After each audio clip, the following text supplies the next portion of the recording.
Morning বন্ধুরা, তোমরা সবাই কেমন আছো? আজকে সকাল সকাল নতুন একটা ব্লগ লয়ে আইলাম। আমরা বাড়িতে আজকে দিদা আর দাদু আইছে, তারা আজকে রান্না করব আর আমরা আজকে খামু।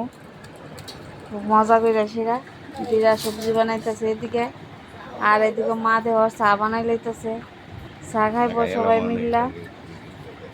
এই দেহ আর দিদা করতেছে এদিকে সবজি বানাইতে, শাক বানাইব।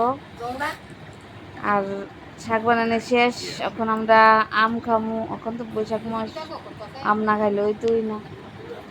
আম বানানি শেষ, খাইয়ে দিয়ে শাস্তি অনেক চা খাইয়ে লইতেছি সবাই মিলা। সকালবেলা চাটা না হইলে তো আবার ভাল লাগে না, তারা বয়স্ক মানুষ তো চা খাইতে খুব ভালো পায়। আর মা এদিকে শুটকি রান্না করবো আজকে, শুটকিতে কাটতেছে এদিকে। আর এটা মাছ ভাজা হইতেছে। এই ধর মাছ ভালো হইতাছে, ডাল হইতাছে, মাছের ঝোল হইতাছে, মাছের তরতরা,